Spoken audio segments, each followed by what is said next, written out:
And you got a better chance of finding the right line if you draw several of them. And it's okay that I haven't made it as dark as it needs to be, because we'll go back and we'll layer on top of this and it will get darker. Coming up in August, we're going to take a look at drawing different types of textures and how you can create the illusion of different types of texture, as long as that pattern is copied. All right. A little bit of water and we'll move it across.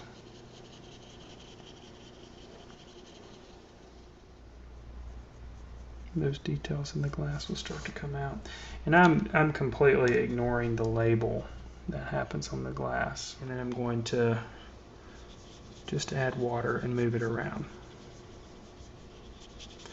And this can get a little free form if you want it to. Still enough contrast there to see a difference. And I'm just going to apply another light wash to the front of the cube here.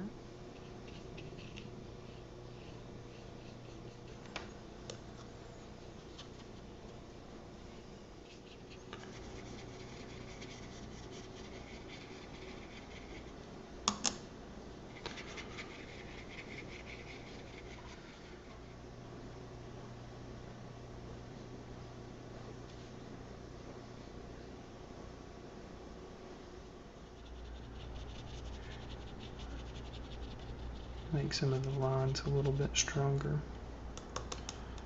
I think ink wash though has.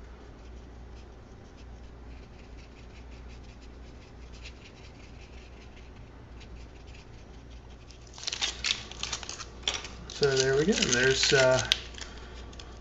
the completed ink wash. So I hope you're able to pick up some things tonight. You guys were